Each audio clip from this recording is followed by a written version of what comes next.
The only people left to teach you to do the business are people who don't actually know how to execute. That's so true. Those who can do, those who can't teach. That is savage. Yeah, that just blew my mind. Yeah.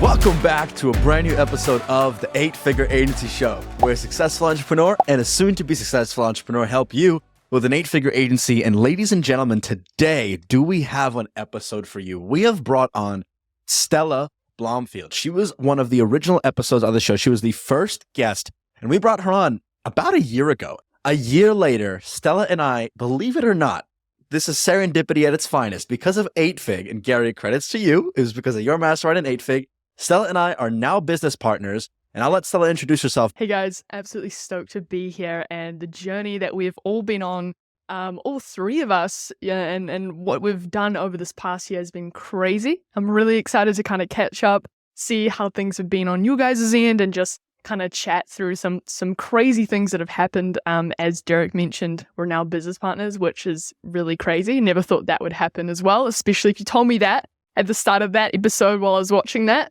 I would be pretty mind blown by that. So, it's crazy, and really stoked to get into it. So ladies and gentlemen, today we're going to be getting to know Stella's story, what happened between last time she was here about a year ago to now, all the things that led up to us becoming business partners, and what we're working on now as well. So I'd love to kind of dive right in. Stella, fill us in. What has happened over the last year? And talk to us. Yeah, absolutely. Wow. So it's been an absolute journey.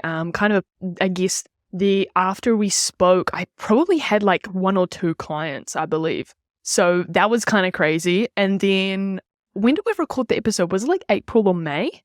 Something like that. When No, was it? It was later than that. It was like July, because the show didn't start till June. So it was like exactly a year ago, like July, August time. Okay, wow, yeah. So in July, I had a couple of clients there. I was still attending school. I was actually finishing off an art photography project, which is pretty cool. So I was kind of coming and going from school, trying to, complete as many things as I can. I remember talking to Derek. I'm like, oh my gosh, I want to get out of here. Like, really passionate about business. And Stella was in real school before ChatGPT. So you actually did all your own work and stuff like that. Derek, I know. When ChatGPT came out, I was like, you're kidding me? Like, really annoyed that I wasn't in school when that, like, really annoyed. You know how, like, your parents tell you, oh, we didn't have Google? And now to my kids, I'm going to be like, I don't have ChatGPT. So that's my... You're getting old. That's my... what's that? I said you're getting old. You're already old. If you didn't have ChatGPT, that's for all the young kids out there. I know. Stella literally told me that as she was finishing up school, literally finished school, and ChatGPT came out, and he messaged me and said, I wish I would have had this for the last 4 years.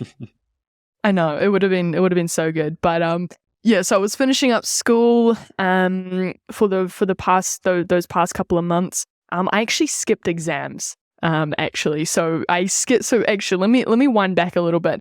Me and Derek were on a call, and Derek goes, Stella, there's actually this event coming up in November. And I'm wondering, do you want to come? My best editor, Kyle, shout out to Kyle, was joining him there in Tampa for this event. And he's just out of the whim said, Stella, do you want to come? Like, what are the odds that you come? And I'm sitting there and I'm like, whoa, that's I'm really thinking about this. And the reason why I actually gave it a good thought is I remember my mum telling me, like, Sally, you can't just sit in this room, right? You got to, like, go out, meet, network. What do you want to say, Derek? No, for context, Stella's from New Zealand. So me asking her to come was flying all the way across the world. Yeah, to Florida. So from New Zealand to Florida, $4,000 US. It wasn't just like $200 flight. It was across the world, 2 days of travel, $4,000. Continue. Yeah, I forgot to mention that. So it was tiny detail. Yeah, tiny detail. So basically asked me to fly from New Zealand to America. So that's like 30 hours of travel. I believe it was like $2,000. So probably a little bit more than that.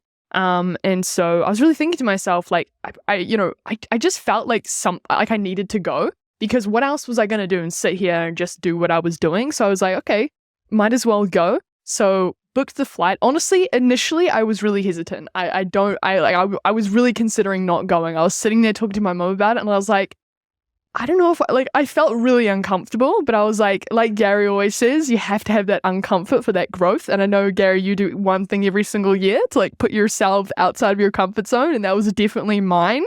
Not being away from home for that amount of time as well. I'd never really been that length of away from home. But anyway, did the flight. We got there. The event was an absolute blast. Got to meet Derek's friends. Got to catch up with Kyle. It was amazing. Honestly, like really, really awesome. And that was your first time in the States too, right? It was actually my second time. So I've been to America one time when I was quite young, like Disneyland, but probably my first like proper time, if that makes sense. So anyway, we did that event, and that was awesome, and kind of got to know Derek a little bit more, got to know Kyle, got to know his friend Mike, so shout out Mike as well. It was amazing. It was really awesome, and got to meet his family as well. And then what really happened from there? I guess we just kept working on our businesses. I think in December, which is crazy, even though I flew all the way across the world, I probably had my biggest month in business. I believe I hit like 22K in revenue. Which was pretty awesome at that point. Definitely really stressful as well, because the way that, our different routines clash and the different work and the time zones and kind of learning all these new things that Derek is pointing out to me while I'm like doing my laptop, like, you know what I mean? Like he's telling me like, Stella, what are you doing here? Like, what do you, like, he's giving me these little bits of information. I'm like, what do you mean? And we're having all these conversations about business, and honestly, probably the most I learned about business, and just really, really, really grateful for Derek to bring me into his place in his house and share his knowledge and value with me. And I grew so much as a person, as a business owner, and we can dive a little bit more into that as well. But yeah, just really, really grateful. And Derek, like, I think your expertise is amazing, and I don't think you realize how like you see other things that people don't, and I really do appreciate it, and I've grown a lot. I appreciate that, and I'll definitely let Gary ask the next question, but I'm flattered. I appreciate it. Yeah, so the question I had for you, Stella, that I've been thinking about this, that when I knew that you were coming on the show is, so when I was a kid, I didn't know what an entrepreneur was. When I was your age, Stella, I probably didn't even know what the word entrepreneur, I couldn't define it. I'd probably never even heard it. And it wasn't until I was in my mid-20s after I dropped, I would do a job for a year, I'd become okay at it, and I'd get bored with it, and then I'd go to the next one and the next one and the next one. And eventually I was like, I just need to start something myself. Because at the time there was no YouTube with like entrepreneur videos and all those kind of things. And then I think you guys started so young just because there's so much entrepreneur content out there now, and it really sparks that flame. It motivates you. If you want to be in that and you're hearing all these people talk about it, it really pushes you in that direction. Now that you've done it and you've become an entrepreneur and you can say, hey, I've actually started a business, what's the difference between what you thought it was going to be versus what it actually is? Because I know it can be glamorized online a lot. And it's like, yeah, entrepreneurship is the best thing in the world, but it's also one of the hardest things in the world as well. So what's kind of the delta between what you thought it was going to be versus what it actually is? That's a really interesting question. I really like that. I think the difference between what I thought it was and what it is the fact that you're thinking about it all the time. Like if you're in the shower, if you're out for a run, if you're with your family, you're always thinking about it.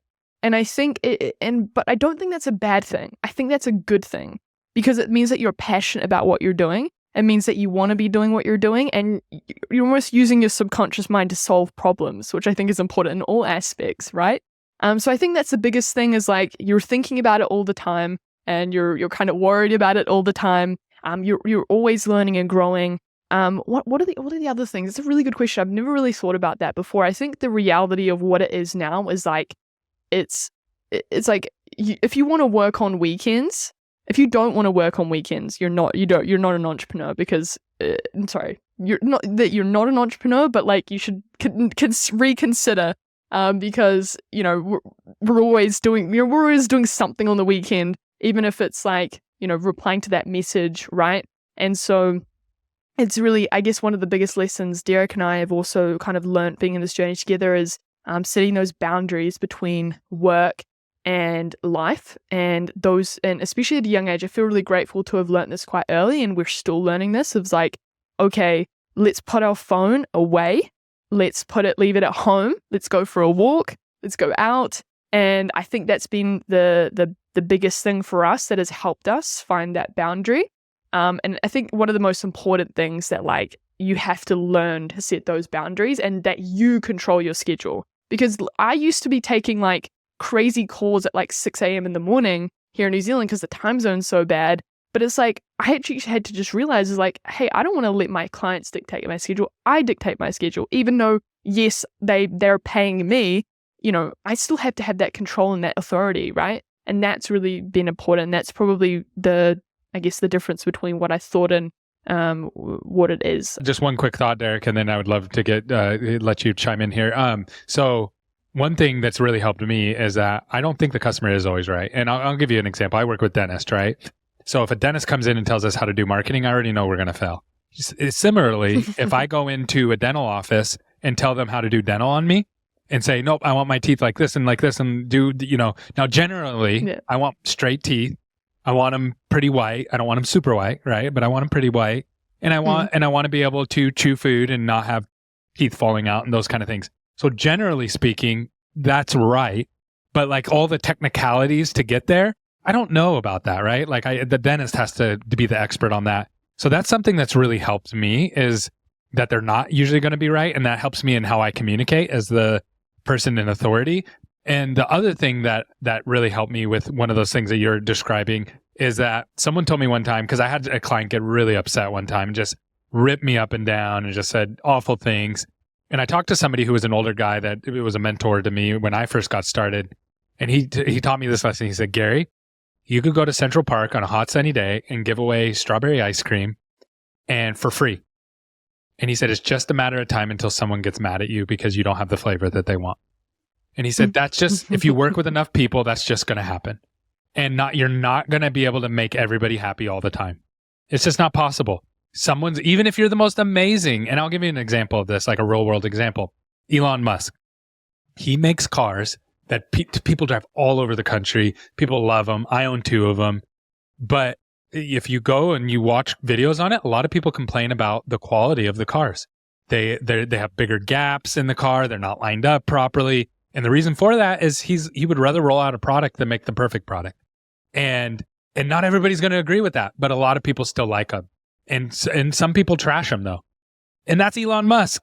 You know what I mean? Like the dude's pretty smart from a business standpoint, but he still goes through that as well. That kind of comforts me because I have clients that don't like what we do and get mad at us and want to quit. And I don't want to let anybody down, but that's really helped me mentally. Like, okay, everybody's going to go through this. If you're working with hundreds of people or even tens of people, you're going to go through that process, and it's just part of business. Yeah, I think a couple things I would like to add, especially but after working so closely with you, Stella, for such a long time now, the last half year, a lot of people, they go into business and they underestimate what it takes to actually get to where they want to go. So I want to bring up the phrase that I hear Alex say all the time, and I really resonate with this. Stella, and you and I were talking about this like 2 days ago. People overestimate what they can do in a year and underestimate what they can do in a decade. Right. And I've been really resonating with that. And why am I bringing that up? Well, to your point, Stella, I sometimes get really frustrated with client communication as well. Recently, it's been a big point of stress for me, and it never really has been. And we kind of play this mental game with ourselves, Gary, and it's a lesson you've helped teach me, where sometimes over the last year, when across the term of the show, whenever I get really stressed or anxious, you kind of bring this thought back up and you're like, Derek, let's go there for a minute. And I want everybody watching, listening, if you run an agency or you're going to start one, I want you to go there with me right now. If you lost everything today, what would that actually look like? Right? Like, what would that actually look like? If all of your clients messaged you, you suck, you're garbage, we quit, give us our money back, and you lost everything, where would you actually be? And when we play that mental game with ourselves, we realize, we would be 20 years old with all the experience of growing the business over the last 4 years. We would know exactly how to start another company to get to 10K a month profit in probably 30 to 45 days. We have connections with people who can help us get there just off the back of just making a couple phone calls. We know how to deliver the service effectively and how to generate real results. And it's just a matter of replicating what we've already done. If we lost everything, right? And we have 7 more decades to keep trying. And you'd probably have a bed, a roof over your head, and clothes and a food. Exactly right. But it's difficult because when you're in that stressful situation, Stella, I'd love to hear about this. Kind of the question I want to turn to is, what has been your biggest struggle and your biggest failure over the last year, right? While you're building this business, going from 4K a month to 20K a month, it's a 5X leap, right? How did we get there? A lot of people don't go there with themselves. They think that it's the end all be all. They lose everything, but that's not the case. So Stella, my question to you, what has been your biggest key struggle and failure over the last year, and what have you learned from it? That's a really, really great question. I feel like you bringing this up makes me feel like I need to spend more time reflecting on these things because nothing initially comes to my mind. I think there definitely has been a lot of things. I think probably the first one, I think the biggest one while I was in America is the delegation, because we all have that limiting belief that we're the only person that can do the job as best as we can do it. And this is the biggest thing I've learned from Gary is like, if it's 80% good, it's great. You know what I mean? And if they can do it, then it's, if they can do it 8%, then we're good to go. I think for me, especially while I was still in America around last year, I still feel like I was hand-holding a lot of people and I wasn't letting them do their job properly. And I was still doing a lot of the things that I shouldn't be doing. And I think that's what a lot of entrepreneurs, kind of that initial lesson is like, hey, if you want to be an entrepreneur, you can't be doing the work. Your job is to be the orchestra, to put those people in the places. And that doesn't mean that you're going to be out of the business, instantly overnight, because that's the biggest limiting belief I think was as well that was holding me back. Because I remember in the last episode, I was asking you, Gary, like, how do I get myself out of this? How do I make it like I can just go on holiday and not worry about it? But I've started to realize that that's like, I don't know if I really want that. I guess like initially, like, yeah, it would be great to have little breaks and holidays and things like that. But do I really want to just have that passively come in every month? Yeah, I mean, yeah, eventually I want to have those assets and real estate and stocks and have those assets behind me. But is this something that I really want to put on autopilot? Because it's my career. It's like what I'm building. It's all these skills I'm learning, the people I'm meeting. I mean, yeah, eventually, I don't know where I'll be in the 10 to 20 years. I might sell the business. We might, whatever it is, right? But I think the biggest thing is like, hey, a lot of entrepreneurs underestimate like, hey, yeah, you're going to have to work in the business. You're going to have to do the things you don't want to do. And that's not because, it's just because you don't have the budget yet. You don't have the money to hire those people. And so you're going to have to do that work. But your light at the end of the tunnel is like, hey, eventually you would be able to kind of work your way up. Almost like instead of climbing the corporate ladder, you're climbing the entrepreneurial ladder. If you look at an org chart, it's just like, okay, you're slowly climbing up. Okay, you delegated that person, you go up. Okay, let me learn that part and then let me go up here. And it's slowly that game of like the levels, right? You got to learn each level. You got to learn how to do the work and get the client and get fulfilling the work. And then you move up and you learn how to fulfill the work on that level and you manage the person doing it and you're reviewing the stuff. And then after that level, you're going up again and you're having different people, you're getting people reviewing the work that the other person is doing. And then you go up and then you have to learn how to be a leader and you have to, you know what I mean? Like the stages that Gary talks about. And I think the biggest mistake I made initially was thinking that, okay, I was at this level of like, okay, how can I delegate the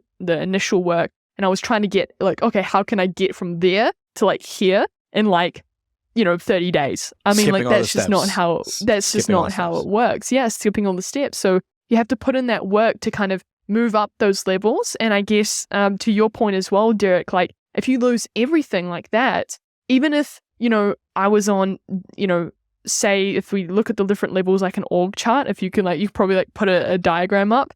If like I'm at the level of like maybe I'm like leading, I'm the leader, so I'm like managing the manager, if that makes sense.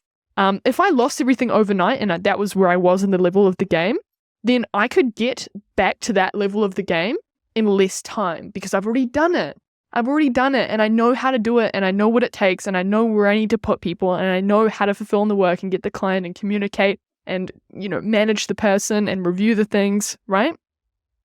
And that's probably the biggest thing for me. I have a really good question to ask that I think is going to resonate with a lot of people. Stella, if you had the ability to talk to your younger self, the version of you a year ago, and you could tell her a couple of things, couple pieces of advice, what would those few pieces of advice be that you would tell your younger self? What I would tell my younger self is just be real patient. Be really, really patient. and don't beat yourself up as well. Like, just trust that, just like how if you were trying to, I guess, lose weight, right? And you have a certain amount of calories and you're working out every single day, you know that if you do that, if you get that workout in and you eat that good food, over time, there is no way that you're not going to get there. And it's the same way with business. If you send those messages, if you fulfill on the work, it's almost guaranteed that you are going to get to where you want to go. So I think the biggest thing is like patience, but also like, I think the other biggest thing as well, and we're still learning this lesson, Derek, is like, don't solve problems that you don't have yet.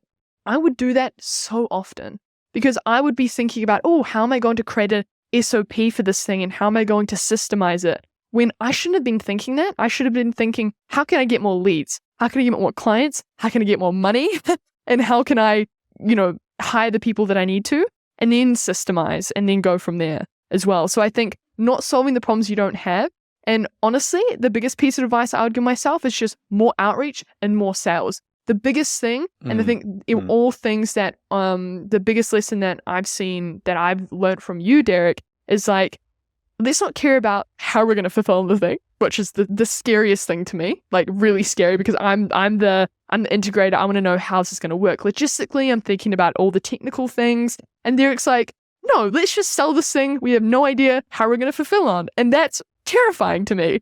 But I think the biggest thing is like, if you're a true entrepreneur, you're going to figure it out, and you do figure it out. Like, you selling it, and when the moment comes that you need to fulfill on the thing and figure it out, you do figure it out, because the pressure, the fire up your ass will force you to deliver, right? But it's not only that, but it'll also force you and show you the most important tasks. And this is the biggest thing I've also learned from you, Gary, is like, okay, when you have that fire up your ass and you have that, when you have the money in your pocket and the expectation that you have to deliver something, you don't start focusing on how can I tweak that system. You start focusing on, oh shoot, that person's just paid me thousands of dollars. How can I give them what I said I would give them? Yeah. And you just focus on that thing rather than thinking there's these random things that don't matter. So I think the biggest thing is like, get more clients, and then just as many clients as you can, and then just solve those problems as they come your way, and don't feel like you have to solve the problems that don't exist yet.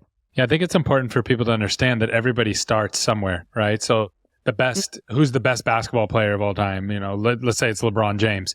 Well, he at one point could not reach the basketball rim with a ball, and he had to start. Who's the best business person, right? You name me any business person, and I will point to you a bunch of failures that they had early on, failing over and over and over again. A lot of times what happens is we think that our perfection has to happen right away and that there is no learning curve. But really all you're doing is you're getting paid to learn. You're going to the school of hard knocks to learn of like, oh, don't do that, do this, oh, don't do that. And that's the only way to learn, because they don't teach you this in school. All the stuff that we've just talked about here, zero. There's no book for it. There's no test for it. You just have to go and do it. And I think that's why most people are scared, is because you don't have the answers. That's the scary part. Like, wait, you mean I'm going to start a job with no answers and I just have to do it? Yeah, that's what entrepreneurship is. And that's why entrepreneurs, some people think, are a little bit crazy, because we often talk about things that don't exist yet. So we're like, hey, we're going to do this thing and it's going to be this big company and it's going to do this and this. And then what's everybody's response? You're crazy. You're nuts. That doesn't make any sense. You're not going to do that. And so then you end up going out and doing some of it, and people are like, wow, you actually kind of did it. But by then you're already like, yeah, that's old stuff. I'm already onto the new thing. So what's kind of the rabbit that you've been chasing, Stella? That new thing, that next thing. What's that next thing that makes you uncomfortable that you're kind of pushing yourself into? It's a great question. I think the next most uncomfortable thing that I'm pushing myself into is just doing more and fulfilling on more work and learning how to do that, if that makes sense. So probably the next biggest thing is like, hey, how can we get to 100K a month? How can we get to $500,000 a month? How can we get to $1 million a month? And I think that's the next uncomfortable thing. I don't know, I guess, let me rephrase that. I do know what we need to do to get there, which is more clients. Then that's always the answer, more sales. And potentially, I think maybe in the future, as a prediction, maybe, we do another episode in a year, is like maybe I need to learn more skill sets to be more valuable. And we can talk to this as well, Derek, is like maybe the offer that we have might not get us to that $500,000. And that's probably one of the biggest uncomfortable things that I might have to face over the next year is like, okay, how can I charge more money? But how can I provide value? Yeah, it's a value. To which it's a charging value that is of value. Yeah, exactly. So where we're providing so much value that actually the more money that I'm charging is actually cheap compared to the value that we're providing, but it's way more money than I'm asking for right now. Now, Yeah. let me ask you guys both a question because I think this is and if you guys want to decline to answer this, I would totally get it. But it is a hard question because it is something that a lot of people are dealing with. How do you guys, if I was in your shoes, it's hard right now because not only do you have a lot of competitors that like overseas that are like, we'll do this for free. Like I always tell Derek, I'm like, every day I get 2 to 3 DMs that are like, I will make you short content for free just to show you how good we are, like every day. So it's like, how do you battle with that? But at the same time, you also have AI coming in that's making it easier and easier and easier. Now it's not easier for the client yet because it's still, the software is too hard for the client to use, but it's easier for the editors, right? Like it's camera cuts on podcasts and clipping automatically for shorts. It may not be where it's supposed to be yet, but it's coming. How are you guys processing that and working through that for the future? Yeah, it's a great question. I'd love to lead this one, Stella, and then I want to hear your take on this as well. There's a couple of things. Number one, when it comes to dealing with competition, sometimes you fall into the rabbit hole of worrying that you're going to lose to your competition, but then you actually look at the data and the numbers. So we do 2 things. Number one, I hire the competition. So believe it or not, I'll actually go to these people. I'll be like, you want a job? 90% of the time, I'm like, please give me a job. And they come work for me full time. That's usually what happens 9 times out of 10. The ones that are really good. If they're like really, really good international, then they're usually running their own agency, but their prices are typically closer to what we're charging. That's number one. Number two, if you've ever actually hired those international contractors that, like Gary, and you know this, it's exactly why you haven't hired them yet, they are ridiculously atrocious. It is on a level of like, yeah, you'll save an extra $1,000 a month, but you will spend a full-time 40 hours a week just managing that person because they're 18 years old, don't know how to speak English, and don't know how, like barely like learned how to edit a month ago and just saw a YouTube video on send 500 messages using this software, right? So, my advice is always to be careful. And the other thing is, look at the data. Like I sometimes, when I fall into that trap, I look at the numbers and I'm like, wait a minute. Like we took a client last month. Our first month, we did 3 million views. This month, we did 20 million views, added 85,000 followers in 30 days. 85,000. That is a lifelong career audience size. Like that's like, let me make an extra $1 million a year size audience. 85,000 people, 20 million views in 30 days, right?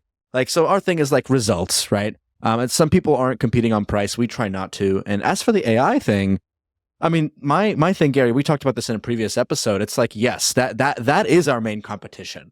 But we're learning how to leverage AI right now internally. Like we're trying to build systems that include ChatGPT and AI, like in transcription and stuff like that, and automating processes. And look at like a platform like Photoshop. Like I feel like people would have had the same conversation like, 2 decades ago. Like, oh, now Photoshop is out. Any business owner can go make a business card, but Vistaprint is still around, even though Photoshop exists, right? Because you have to know how to use it. Yeah. I don't think a lot of business owners are going to learn how to use AI. In fact, Stella and I were talking, and anybody listening can steal this business idea. This is kind of the new rage. In fact, I've been seeing YouTube videos on this. SMMA is now dead. Now it's an AI automation agency. But it's true because there's businesses out there. There's a whole marketplace opening up where you can go to a business owner and say, hey, I'll automate your sales, your marketing that you usually spend $150,000 a year for, and I'll do it for $5,000 a month. You just save them 50%. That is an incredible value. And the thing is, there is no recurring fulfillment. It's just they pay you every month, half the cost that you're paying someone else, and everything's done faster with AI, right? AI automation. Just learning how to use it and like realizing that most business owners aren't going to want to use it themselves. They're still going to have to hire somebody to manage that system for them. That's what we're going to solve. Stella, what is your take on this? I really love that. And what I'd piggyback off, this is one of the biggest things, is even if you buy the software or you have the thing, the biggest value is knowing how to use it, right? And this comes back down to ChatGPT. Like, even though you have it and it could make it easier, do you actually know how to use it most effectively? And so that's probably the one thing that I would say. The second thing I would say is to piggyback off that as well is we're learning how to use ChatGPT and integrating it within our different processes. I actually subscribe to a newsletter that actually gives me ChatGPT prompts like for content creation that I'm constantly using every single day when we do strategy for clients. And so just learning how to use that every single day, reading those articles and just constantly learning about it is definitely our competitive advantage, I think, if you would say. That's probably my take on it. The other thing I would say is it's just, I don't think it's anything to be afraid of or anything to be scared of, because it just happens with all business. Or like it's just history. Like, yeah, markets change. Things come and go, things become commodities, and so it's just a fire up your ass to how can you innovate, how can you add more value, and what are you going to do that's different to stand out. When I was 14 years old, I used to hear Gary Vee say this all the time. You need to be the person to put yourself out of business. And I never understood what that meant until I started my own business. Because if you're not actively trying to become better than you were yesterday and make your old offer obsolete because you found a better, faster, cheaper, new way to do it, somebody else will be that person to do it. So your biggest competition should be yourself. You should be trying to put yourself out of business every day. And that finally resonated with me and made sense. Gary, what did you want to add? Yeah, I was going to say, I loved what Stella said there last, because what most people don't realize is like when you make your company big, right? Like when you get really big, the bigger you are, the harder it is to change. So you have businesses that are built on the back of, we're going to charge you for graphic design, or we're going to charge you for video, editing, or we're going to charge you for whatever, right? And it's like, cool, that's great. But then what happens when there is a machine that can do it and do it at a fraction of the cost, and they're phased out? They can't pivot away. When the smaller you are, the easier it is to pivot, adjust, make a new offer, to what Derek was just saying. And when you think that way, as long as you keep getting better and better and better, then all this stuff is actually just, it's not scary. It's kind of exciting to me. It's like, cool. How do we pivot into these opportunities? So I think you guys are in a perfect position to do that. No, I love that. I think that's awesome. And I think, yeah, the biggest thing, kind of overall summary, I would say is like, I have a feeling that what we're doing now, Derek, is not going to be what we're doing in 5 to 10 years. I know that for a fact. But I think that's exciting, because I think the biggest kind of challenge over the next couple of definitely a year or so will be, how can we provide more value to the marketplace? It's what I'm always asking myself every single day. How can I provide more value? Because the more value I can bring, the more money that I'm going to make. And I always actually do this kind of mental experiment with myself in my mind, and I look at kind of not in a judgmental way, just in an observational way.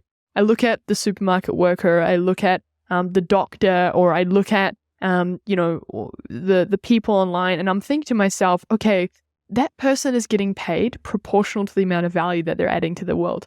You know, that supermarket worker stocking those shelves, they're getting paid that $20 an hour because that's the value that they bring. And not that they can't bring any more value, but they just don't have the understanding of how to do it, right? And so every single day I'm asking myself, okay, how can I provide more value? How can I provide, and when I say value, and that doesn't mean more of my time. You know, this is entrepreneurial thinking. It means more capital, more code, more, those leverage, right? The part that you understand that the grocery store doesn't understand is that you're thinking from value from the client side or the employer side, right? So that your clients are your employer, so to speak, right? That's who you answer to, and who's paying you, right? So when you work for a grocery store, and especially even young people really struggle with this. I get these comments on my videos all the time where they're like, "You don't understand Gen Z. We just want to be paid fairly." And I'm like, okay, well then you have to provide value. I don't want to live to work. I want to work to live, right? And I'm like, oh, that's great. You can totally do that. You'll probably just make minimum wage. But if you're cool with that, then that's great. That's no problem. No, I don't want that. I want to be able to afford a house and a car and a trip and this and the makeup and this and that and the other. And it's like, whoa, you can't have both. You can't say, okay, I don't want any of the stress or any of the pressure or any of the things that come along with being an entrepreneur, being someone who provides value, but I also want to be compensated in such a way. So what you're describing, Stella, is you're thinking through what brings value to the other person. And what I've learned in business is if I can make other people successful, I will accomplish all of my goals, period. It's that simple. So there's two parties. If party A gets what they want first, I'll get what I want second. And sometimes I have to, or most of the time I have to give before I get. And that's really helped me in business because it's a really simple formula for success in any market. Does that make sense from your guys' point of view, or do you guys kind of view it differently? Yeah, I mean, it makes sense. I think I really resonated the way you broke that down of like people saying, I just want to be paid fairly. And I'm like, yeah, me too. So like learn something, like give me something of value and I'll pay you all the money in the world if you could actually help me with something, right? People expect to work 2 hours, make $5,000. And I'm like, okay, but what are you going to do for me in those 2 hours? That's going to make me $15,000. You know what I mean? People, they don't understand that concept. It definitely resonates. And I think we are a little biased in terms of we just have a different frame. We just look at world differently. We just look at life differently. Gary, to your point, Stella, what are your thoughts on that? I really love that. It's one of my pet peeves, when people say that and do those types of things because, but I don't think it's like anything wrong with them. They just don't understand. They're not educated. They just don't know. Right. And I think that's the biggest thing. And kind of going back to your point, Gary, about kind of like school doesn't teach these types of things. I know it's a really generic thing to say, and I kind of hate myself for saying it, but like, why doesn't school teach us these things? Like, so many people have said this so many times, and there's like, why doesn't someone like make a compilation of everyone on the internet that said school should teach us these things, and someone should actually teach us these things? Like, like, why isn't anyone? Have you ever heard the saying, when you're teaching somebody, if I go out and I say, you know what, I'm a genius business person, so I'm going to teach people how to be business owners. There's less money in that than going and being a business person. So the only people left to teach you to do the business are people who don't actually know how to execute. That's so true. I've actually never thought about that before. That just blew my mind. Yeah. A lot of gurus, you see a lot of, that's why I hate gurus and I hate courses a lot of the times. A lot of the online guru courses, they suck. Well, think about this, Derek. So let's say that I actually built an AI algorithm to trade the stock market where I win every single time. Would I sell that to anybody else?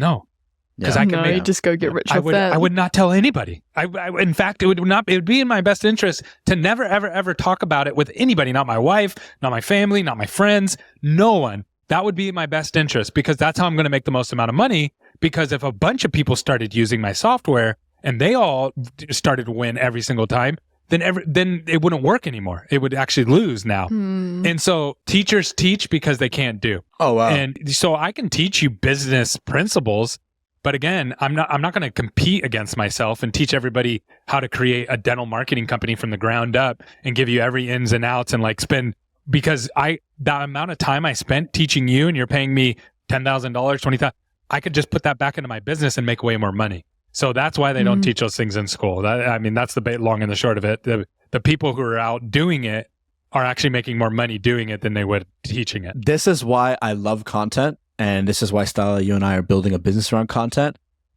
Because the real people that are out doing the thing are usually the ones like you, Gary, giving away the information for free. So usually the best teachers are not as far away as people realize. They just never ask for any help.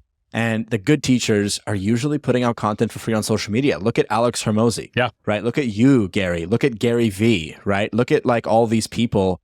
Ryan Serhant. Like these people are actually running their business and they give away most of the stuff for free. I think Ryan Serhant has courses, but putting him aside, a course or no course, I really like that. Like teachers teach because they don't know how to do. And I think within reason, that's correct. I think the best teachers find ways to document what they do to help the other people do it. Like Alex Hormozi, like I think what he does right is he puts out his selfishness of like why he's doing it out on the table, right? It's like, hey, I'm doing this because I want to teach you today so that in 20 years I can buy your business when it's making $3 million a year, right? And in exchange, I'm going to make all this content for free. It's like, cool, I get it. Like you have an incentive to do that, right? Like Gary Vee, same thing. His selfish incentive, it's his own marketing that says, hey, Coca-Cola, give me $40 million this year and I'll do this for you. Yeah. Right? That's his selfish incentive. A lot of people don't talk about it, but that's Gary Vee's selfish incentive, right? Grant Cardone, his selfish incentive, raise a boatload of money for his real estate fund, right? He's a billionaire. Yeah, it's because we all are giving him money for his real estate fund, for his Cardone Venture Fund, right? I really like that. Teachers teach because they don't know how to do. I think that's going to offend a lot of people, but I think it's really valuable. Here's the actual quote. Those who can do, those who can't teach. That hurts. I had It hurts to a little look bit. it up. That is savage. I was going to ask you a question, Derek, because I think it's going to be interesting. Being on the other side of kind of, I guess you've seen behind the scenes of my journey. What would you think? What would you say is the biggest thing that growth that you've seen in me? But also, I'd love to know, and kind of on the back of that as well, I'd like to ask you as well, Derek, what's been the biggest learning for you in your business over these past year? Doing what you're doing, building your businesses. What's been the biggest lessons and failures? One that stands out. The biggest thing that I've noticed about yourself is you growing to work on the right tasks, to spend your time on tasks that are actually going to move the needle forward, not just be at your desk for the sake of working, just to check a checkbox off. And I'm not saying that's what you normally do, but when I first met you in person, I noticed that a lot of the times there was a lot of lack of delegation, a lot of lack of, and the fact we're not that far apart at the time. Like I was like 1 or 2 steps ahead of you, but those 1 or 2 steps was the difference of that delegation, right? Like when like we would be like, hey, let's go grab dinner. And you'd be like, no, I got to write these scripts. And be like, what? Like it's Friday, like 11 p.m. Like what? You know what I mean? And so I think the biggest thing I've seen you grow out of is learning to spend your time wisely, working more efficiently, working more effectively, and spending your time on the tasks that are actually going to move the needle forward. The one thing I really value about our partnership is you're really good at that, of those like day-to-day tasks, which I hate. And you're a really good leader. Like you blow me away sometimes when I listen to you talking to the team. It's like, I need to take a seat back. You're way better at it than I am. Like you lead with the empathy. You really care. Sometimes I'm really rude. And you tell me all the time, I'm really intense. I apparently strike some fear in people sometimes. And you're the person who like pulls me to the side and says that. And sometimes I don't realize I do that. So I kind of need that brick wall to tell me. That's the biggest thing I've seen for you. And I think the biggest thing for me that I've learned, and you've helped me teach this, is kind of a twofold. Number one, don't build Rome in a day, which means patience. And Gary, you've helped me learn this as well. Like if I look like, we all have these big visions and it's like, I want to be there. And guys, it's been a year since we started the show. It's been a year since Stella, you came on the show initially. I mean, we're bigger. You're way bigger. You're 5x bigger. I'm not 5x bigger, but I'm still bigger, right? Than I was last year, right? I've started another company, right? I'll probably double where I was last year.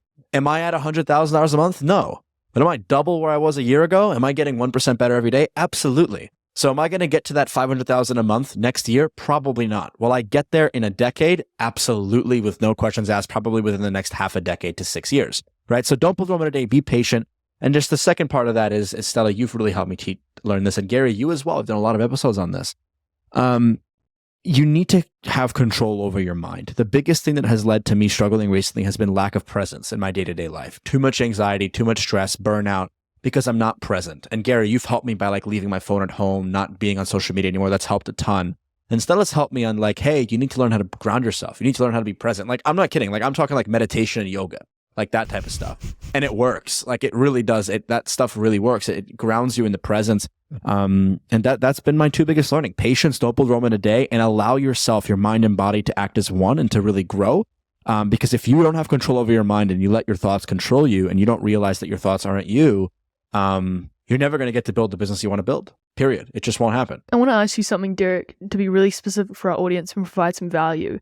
Can you give a couple of action steps or a couple of, why are you laughing? That was Can funny. Stella's hosting now. All right, here we go. It took over. She said our audience. Yeah, she said, I want to give value to our audience. I want to make sure that we're getting value to our audience. So let me ask you a really pointed question, Derek. That was really good. Got to do what you got to do. Don't worry, guys. I'm looking out for you. Derek, I want to ask you, can you give some specific actionable things that you've done over the past year to have less anxiety in your life? I know you're still working through it and you're still like on the journey of it, but I want to really, like, if there's someone else watching out there, almost like your past self, can you give some specific things that you're doing daily or that you're even trying to do or that you're learning so that people can do as well? Yeah, there's a few things, and I think Gary's going to appreciate this a lot. Number one, not using my phone and literally leaving my phone at home or in the car when we go out. And Stella, you know this. I usually, like, we go on walks. I'll leave my phone at home or I'll leave it in the car. I've basically stopped using all social media. I haven't been on TikTok in over a month now. I'm on Instagram, but I think I'm going to try to cut it out again because I stopped using TikTok. Now I'm using Instagram, but I see how toxic it is. When I'm on social media, my mind races. I start comparing myself. And, I waste a lot of time. It's just no good. So like stopping the social media completely has helped. Leaving my phone behind. The other thing that's really helped me is this might resonate with a lot of people, but the biggest cure to anxiety is identifying the root cause of it. So like Jeff Bezos talks about this and Alex Hormozi talks about this, right? I remember seeing a video and Jeff Bezos was like, the biggest thing I do whenever I'm stressed is I just take action. Like he's like, usually there's something that I'm procrastinating on, and when I just do the thing, my stress goes away. There's literally nothing else to say. It's absolutely true. So like one thing you've helped me with, Stella, is like, hey, whenever you're stressed or anxious, do a brain dump of a to-do list, right? Like everything on your mind. Usually a big thing is like you're procrastinating on something, get what you're procrastinating out of your head and onto paper, and then I just do it. If it takes me a day, dude, I take the whole day. And then I'm like, oh, wow, I'm done. And like a weight gets lifted off my shoulder. And oftentimes the biggest weight is lifted off my shoulder just by writing down what's bothering me on paper, because then I get rid of that cognitive load and I know what it is. And the paper does the memory for me. It like frees up my brain space to then go work on the thing. So basically just, leaving my phone at home, not being on social media has helped with the burnout and anxiety. Just being present, it helps with grounding yourself and being present.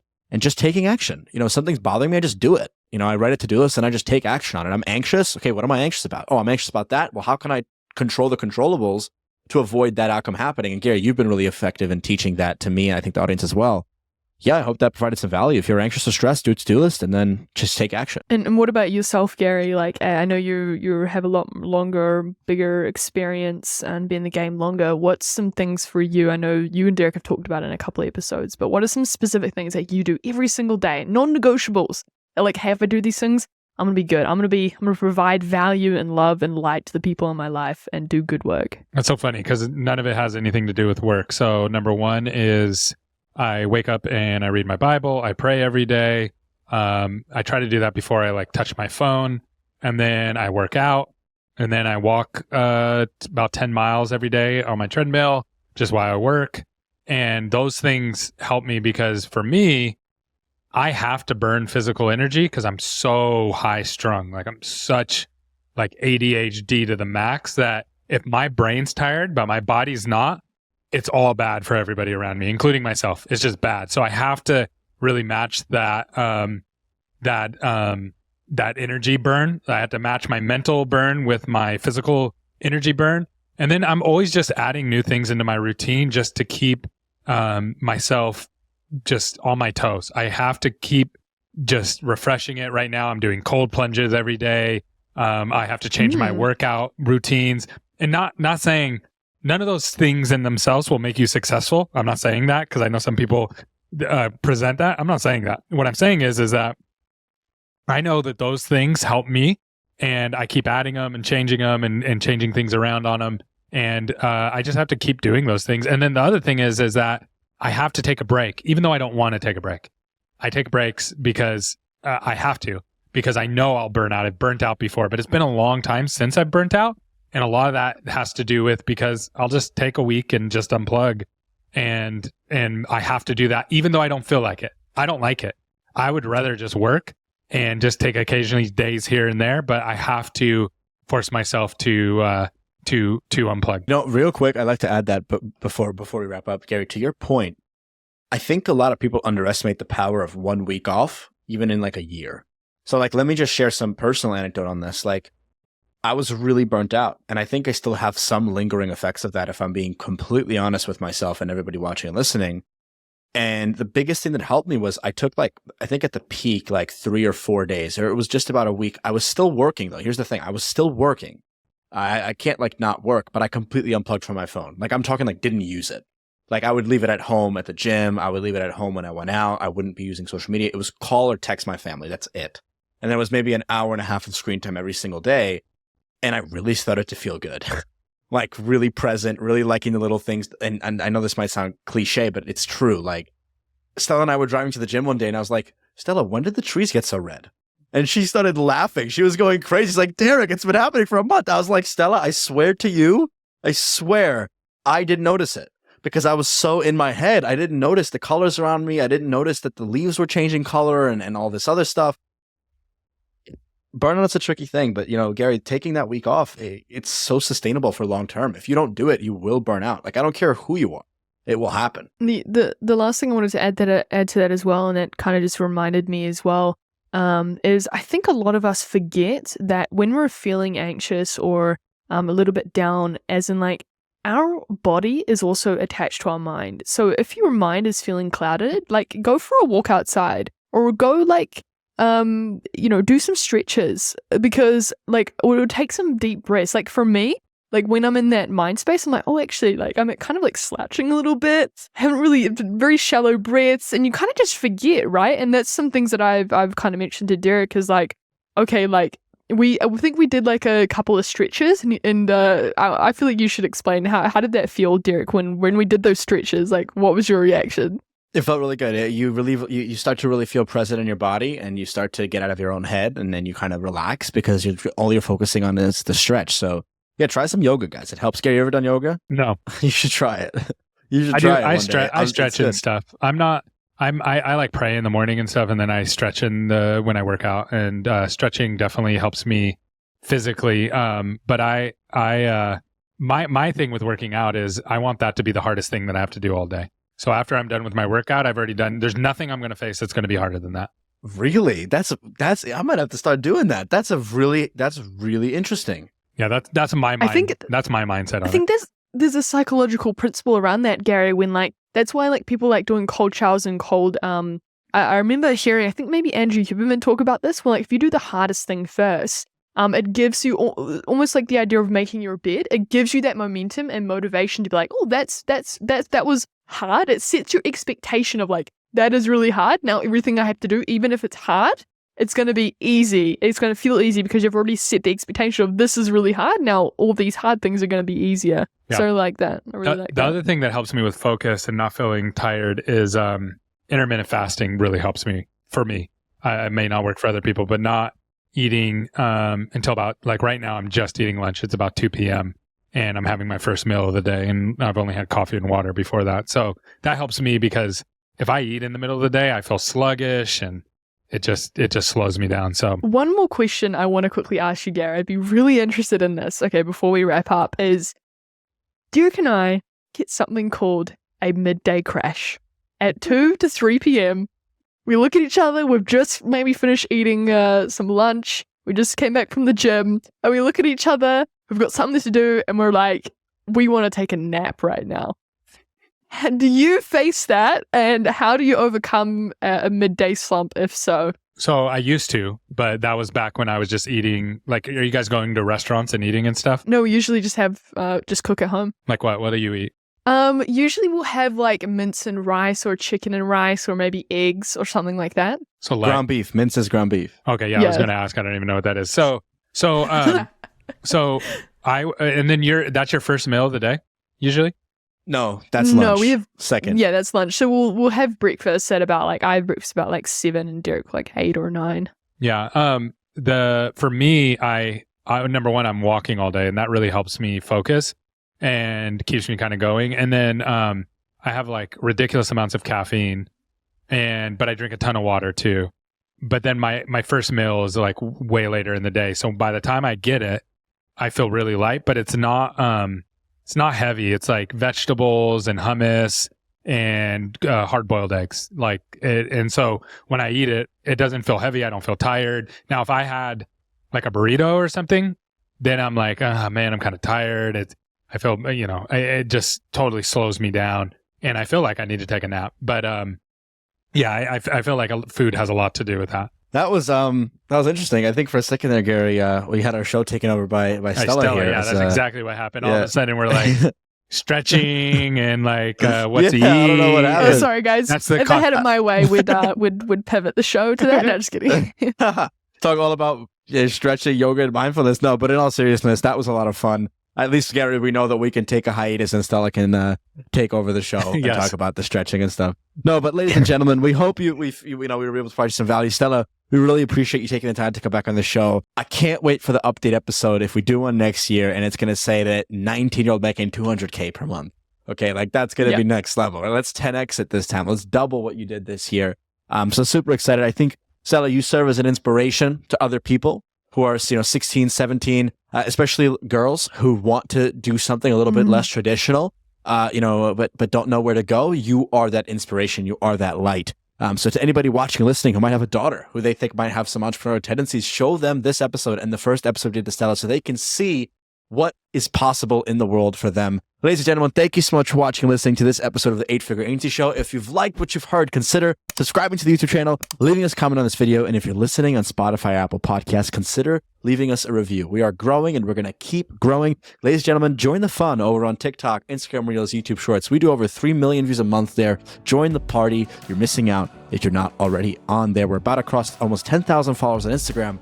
Be one of the first 10,000, so you can still be early. Ladies and gentlemen, thanks so much for your time, and till next time. Peace.